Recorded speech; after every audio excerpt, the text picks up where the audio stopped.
offer you as an invitation is to keep what works for you and discard what doesn't. Does that sound good? Yeah. So I'm not here to coerce or cajole or to force, but to provide invitational energy. And so that means that when we are in that intentional space of receptivity, whatever is appropriate for us, uniquely, individually, will land. Allow that to land. Whatever it is that might trigger something within that, be curious to be able to look at that and ask yourself why. But also to realize that everything that is said doesn't necessarily apply to where you are in life. And so we readily get to take that and just set it aside. How about that? What I know too is that having traveled as much as I travel, not just domestically but also internationally, that people got some stuff. Got some stuff going on. And what I also want to provide for you today is whatever stuff that you've got going on, whatever pain, whatever anxiety, whatever challenge that seems to be very prevalent for you, I want you to give yourself a little vacation from that and just take it out of your heart right now and just place it on the end of your knees. Don't give it to your neighbor. Don't put it in the crown chakra of the person sitting in front of you. But just place it on your knees so that you can breathe a little bit easier today. Does that sound good? Awesome. So 2016, I went to India. And the reason why I did was because the schools that I run in Cambodia were doing very well. All of the systems were in place. And the board that I had created around my foundation decided that maybe it was time that we take our systems and we look at other places around the globe that might need what it is that we offer. Realizing, of course, that that need is everywhere. That need is global education, free education, life skills training, fresh water, to those who are underprivileged, to those who are challenged, to those who live in slums, to those who have no access to those particular things that we all take for granted. And so, intuitively, I felt like maybe India was the place to go. And if you've been to India, how many actually have been to India? No other place like it in the world. Take your breath away. Assault on all the senses, both beautiful and challenging. And as I was traveling and landed in Delhi and went to Agra and then went to Varanasi, I wound up in a smallish town, not a city, but a smallish town by the name of Bodh Gaya. And if you are an active Buddhist, then you will know Bodh Gaya very well because it is the birthplace of Buddhism. Bodh Gaya is where Siddhartha, before he became the Buddha, gained enlightenment. It is where the Bodhi tree is. Ever you know about Siddhartha sitting under the Bodhi tree for many days until that Shaktipa enlightenment happened for him. And so the tree is there. Actually, it's the fourth generation graph of the actual tree. They've built this huge monument around it. But if you're a Buddhist from countries, you come to Bodh Gaya as a part of your pilgrimage. So it's a beautiful town that has temples everywhere that represent all of the different Buddhist countries, whether it's Bhutan or whether it's Sri Lanka, wherever it might be. And you see monks walking around with all the varying colored robes. So it's this unusual pocket of quiet in the midst of an incredibly loud, overbearing, overwhelming country of stimulus. And I arrived there with my list of criteria about whether or not a school would be appropriate. I had all of this checklist because so much of what had transpired in Cambodia over a decade allowed me to refine and look at all of the mistakes that I had made and to hopefully circumvent some of that so that we would be more effective in this particular country. And wouldn't you know, in the town of Bodh Gaya, all of the missing pieces fell into place. And I knew that that was the sign that this would be the place that we could begin to investigate and do that. And so, jumping forward a little bit, today we actually have two school initiative programs, one in Bodh Gaya, and then one in a slum called the Lakhanpur, which is about an hour outside of that. And we have currently over 140 children, some who have never been in school before. And it's an amazing, empowering thing to observe and to be a part of and to witness. And in Bodh Gaya, like I was saying, there are all of these Buddhist pilgrimages. So for example, there is the cave that Siddhartha stayed in for over 7 years when he was hanging around the ascetics, trying to find this so-called enlightenment. If you're not familiar with his story, he hung out in his pursuit of enlightenment, and he felt, as a sign of the times and as the communication that was coming around him from the so-called holy men, that the way to enlightenment was to suffer. And so he went to this cave to suffer, to subsist on little things like 4 or 5 grains of rice a day, and to pray and to pray and to pray without ceasing. And he did this for 7 years, and he became very ill, became very frail. And somewhere, this is where my curiosity peaks, somewhere in that 7th year, it's like he woke up one morning and he said, enough. Have any of you ever woken up in the morning and said, enough? As if you have been subsisting on things that have produced some kind of emotional, physical, spiritual malnourishment. And you just go, enough. Well, that's what Siddhartha did. I would have loved to have been there. I would have loved to have said, what's going on? What was the tipping point? And analyzed it all. But it happened. And he literally crawled away from that experience with all of the other ascetics, castigating him and blaming him and deriding him for his decision and telling him that he would never gain enlightenment. But he left anyway. Can you relate to that? Have you ever left a situation or come upon something where that tipping point has been almost unbearable and we all go, enough? And well-meaning people would say, I don't know. How dare you think about going off into the mystery when this is where safety lies? And so the noise of the world is quite profound. The noise today in the world is quite profound. And if you and I are not actively developing some type of skill set, then we will be swallowed up. And without even realizing it, we could remain in the cave of our own imprisonment without realizing that we have choices. First of all, let me ask you, are you aware that you are at choice? Yes. We are at choice, even with regards to the way that we choose to feel. You are at choice this morning with regards to what you were going to wear, what you were going to eat, the method, the route that you were going to come here, whether you were going to come here or not. We are always at choice, and yet we bypass that so often in our unconscious day-to-day activity that we forget that we live in the land of plentiful option. That is a part of the greatest gift that you and I possess, and that is that gift of free will. And what I always tell my congregation in Atlanta or my students or any trainings that I do is that in order for you and I to grow, and by grow, I mean to expand. Expand in our awareness. Expand in our congruent experience. The availability of that expansion that is there. In order for us to be able to receive that, to grow into that, to be even recognizing that, we must outgrow. So if my desire in my evolution is to go over there, I can wish and I can pray for as long as I want about wanting to be over there. But part of the activity and the participation and the recognition is that I have an option of to go over here. But I have to participate in that. If what you and I are wanting is that expansion, is that peace, is just the basic fundamental things of what is in the desire of our heart, to feel joy, to feel validated, to know that our creative expression matters. It's not enough to then remain hopeful or to sit in a cave and wish and suffer as if that's something that is futurized. What you and I are at liberty to do is to get up and to begin to move into the activity and the congruency of that thing.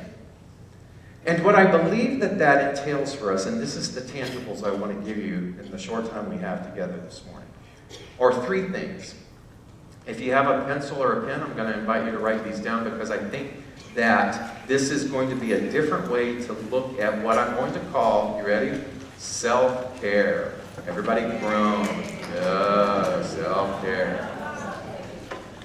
Isn't it amazing to be alive and to be involved in consciousness and to watch how words and phrases become cliches, how they don't mean anything anymore. The more that we begin to use them, the more that they just slide on by and they don't really land inside of us. So I want to give you a different entry point to what I'm calling self-care.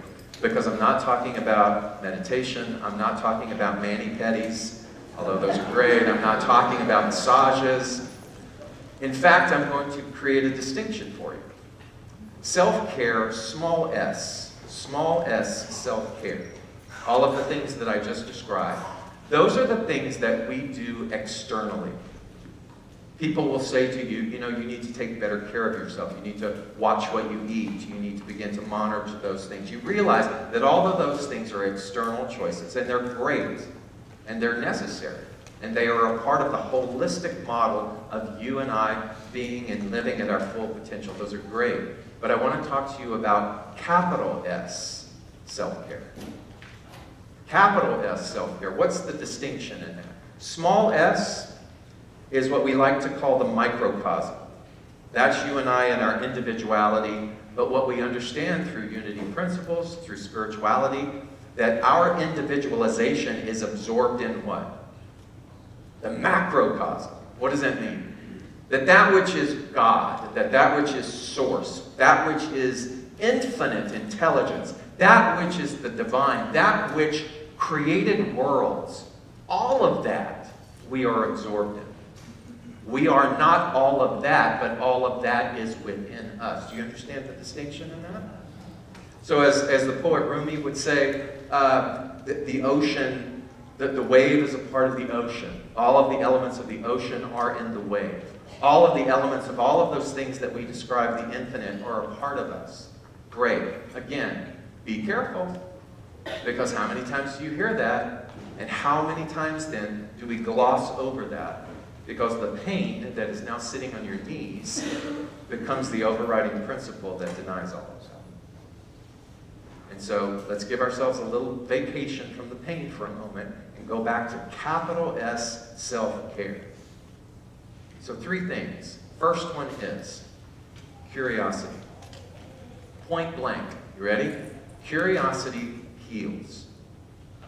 When you and I can become so invested and so curious about why we do the things that we do, why we have the triggers that we have, why things set us off, why we have the fears that we fear, why we have the loyalties to certain things that we don't like that continue to keep circling back over and over again, and we go, why does this keep happening?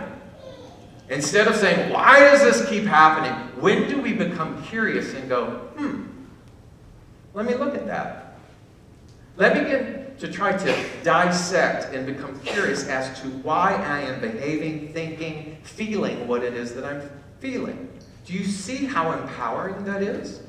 Because what happens in that moment is we stop judging ourselves and stop judging other people or holding other people hostage and responsible for our well-being. Because now what we've done is we've taken back our power and we're saying, I wonder what stands between me and all of that infinite nature that is in here. Because it's not in, it hasn't left.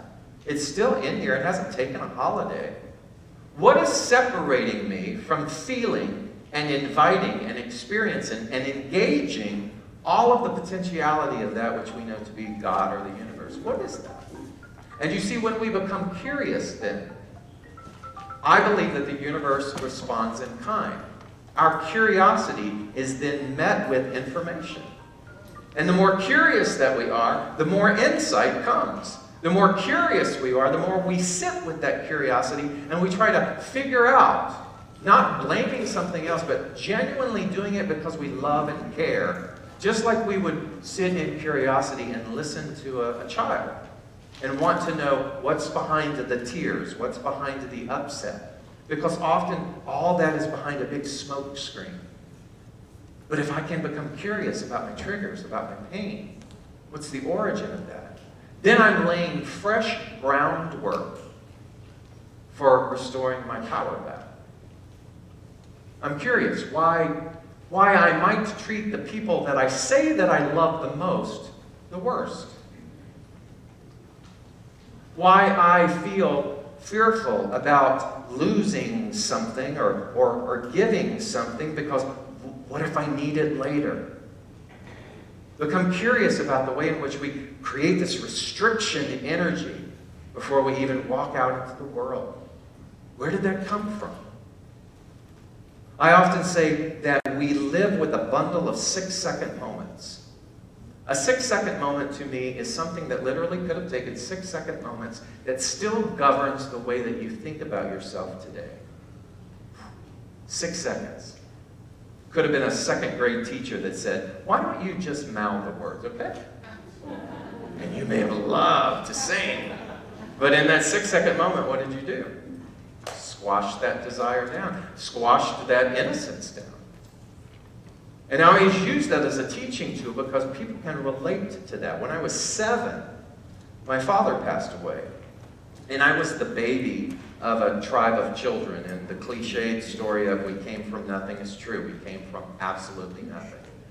And as the baby of the family with many years between the last sibling, there weren't enough bedrooms to go around in the little house that we grew up in Beaumont, Texas. And so I slept in the corner of my parents' room on a cot. And do you remember the days of the rotary phone? Thank God. I bought these tennis shoes to make me feel young, but thank you for helping me. Remember the rotary phone, right? And so the rotary phone was right in the proximity of where I slept. And as is the stereotypical case, the phone rings at 3 a.m. in the morning. It's the VA hospital calling my mother to let her know that my dad passed. And I hear it. She takes the information down. She hangs the phone. She takes that rotary phone and she calls my aunt. She tells her what happens, and then she says this: what am I supposed to do with a 7-year-old boy? And I hear that. And in my 7-year-old mind, my 7-year-old level of awareness, I process that somehow to mean that I'm in the way. That I'm a burden. Maybe I didn't even know what the word burden meant, but I could feel that somehow I was a burden. That's how I process it. And without sitting up on my cot that night and saying, okay, this is my new profound truth, I began to revisit the sensation. You realize that all of that, you could call it trauma, you could call it, when you do that, it sort of locks into your DNA, and if you don't do conscious breath work, sometimes we'll live the rest of our lives with those little pockets of trauma inside of us. And we let that mold our behavior. And it wasn't until a lot of spiritual work into my adulthood that I even remembered that event.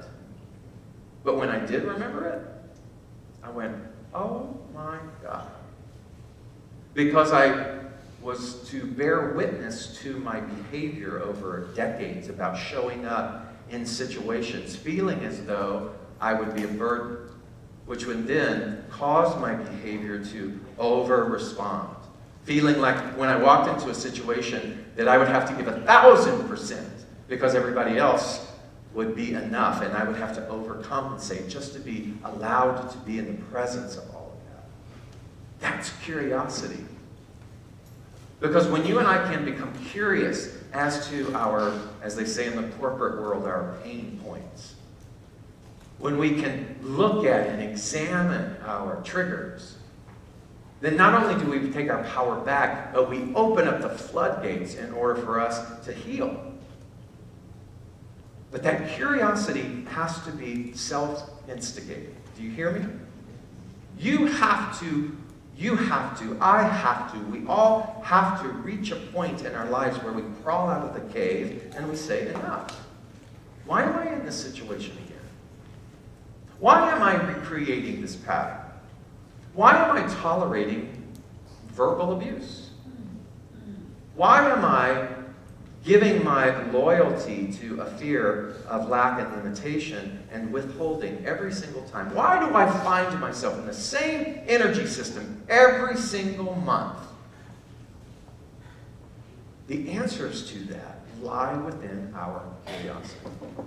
Capital S, self-care. Second, principle. I'm not talking about your school principle. I'm talking about spiritual principle. Principle simply means that we live in a perfect pattern. That's the whole foundation of not only this teaching, but any esoteric, any metaphysical, any ancient wisdom text tells us that cosmologically, what we live in is a perfect pattern, a perfect universe, perfect God, perfect being. What does that mean? I love this definition. That in order for the perfect patterning, for this principle to be true, then it means that every single thing that exists in this cosmological universe must also be what? Perfect. Now, there's a very popular thing, and I'm guilty of it as well, of going, I'm perfectly imperfect. I've stopped saying that.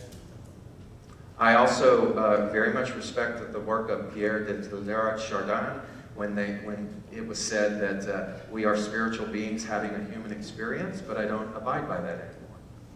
We are spiritual beings having a spiritual experience. But our spiritual experience is being revealed and experienced at the level of our awareness.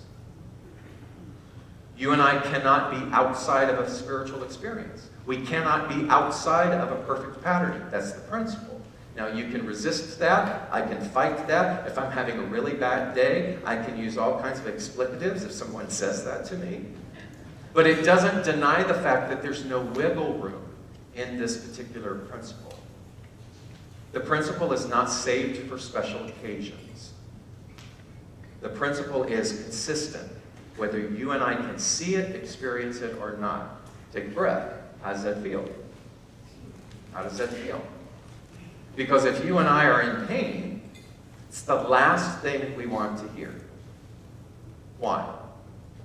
Because it will not validate the pain. And what we are so good at is finding tribes to validate our pain. Because you and I will go to lunch. We will go to lunch after today's service. And if we've not done anything, if we've not transformed anything, what will happen is that most of the conversation will default to what's not working. And then what happens is, it's not good nor bad, right nor wrong. A principle just is. It's the law of isness. That anything then that is expansive and healing in nature is not withholding itself from us. We are withholding ourselves from it. Right? And so that's what is called spiritual responsibility, or that's just what's called conscious responsibility. And let me tell you, in today's world, we need conscious, responsible people. We need to wake up, and we need to begin to create capital S self-care, because our planet needs it. Our own families need it. We need it in order to create and perpetuate a fertility of knowledge and safety and wholeness and beauty and equality and inclusion. Because it's not enough to just talk about it. You and I have to walk into that, fully ready to be a part of capital S, the care of self. And here's the thing, there's only one self. So imagine if all of us in here made a vow, a consecration, to take care of capital S self. Can you realize the wave and the ripple that that would have? Not just within our own families, but let's say within this city. And then energetically, how that continues to ripple out. So if you do not feel that you matter, you are gravely mistaken. If you do not feel that your spiritual conscious path is of the most highest importance, I believe that you are gravely mistaken. Your healing matters to the healing of this planet. And so the principle undeniably is we live within a perfect pattern. And so I often give this phrase, and see if this phrase will help. Even in the apparent absence of. Say that. Even in the apparent absence of. So even in the apparent absence of peace, there is peace. What's my responsibility? To stay focused, to stay available, to be prayerfully in recognition, in order to look beyond the veils of illusion that tell me that it doesn't exist. If I live in a perfect patterning, there cannot be any void of peace, but I must be the channel to receive that. Even in the apparent absence of love, there is love. Because love is not something that you and I go get. Love just is. And the availability and the receptivity of that love, again, my responsibility. If I want love, I must be love. If I want a friend, I must be a friend. If I want to reap the harvest, then I must be able to replenish and give and help others. That whole Buddhist business model of, if I really want something, then I'm going to go out and I'm going to help someone else achieve that. They do it from a whole mindset and a law of karma, but isn't it a beautiful thing that I then don't engage in the fact that there's only so much to go around? And as I disengage from that loyalty of limitation, then that which has been in the wings, ready and willing to come and collaborate and co-create with me, finally has the permission to do so. And the last one is rhythm. We fall prey to the idea that the more spiritual we become, the less we will have to deal with things in the day-to-day. But the rhythm tells us that, yeah, we will get sick. Yeah, we will have times that feel more scarce than others. All we have to do is to look at the rhythm of the ocean and see that there is an ebb and a flow to everything.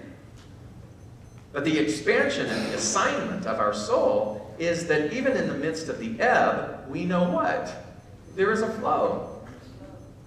And the flow is right there. And when I begin to understand that, I stop withholding and stop trying to preserve. Preservation energy is non-productive. Preservation energy simply means that I'm trying to preserve or keep something, when that is totally incongruent with the natural law of rhythm. Some days I will feel good. Some days I won't. Some days I will be happy. Some days I will have moments of bliss. Others I will experience sorrow. And in my days of sorrow, and in my days of grief, and in my days of overwhelm, it does not mean that I am less spiritual. It just means that I am participating in the flow of life. But what I get to know unilaterally is at the same time the joy is coming to meet me. And that's the importance of you and I giving ourselves permission to feel fully. Because when we can take a spiritual principle, when we can take a philosophy, and we can use it to beat ourselves up with, have you ever done that? Why, what's in your consciousness to have created all of that drama? Ooh, Lord, isn't that just like a cat o' nine tails coming and hitting you up the side of the head? But combined with curiosity, you can go, let me give myself the ability to feel my feelings fully. That's the beauty of it. So those three words, curiosity, principle, and rhythm, to me are the fundamentals of a whole new establishment of capital S self-care. From that, we can begin to make all of the other choices and integrate those things in. And isn't it convenient that those 3 words that I created, the acronym is CPR. So hopefully you can remember that. So I just want you to pause for a moment. Remember the pain is at the edge of your knees. Your heart is full. I'm going to invite our amazing Reverend Britt to come and begin to lead us as we prepare for the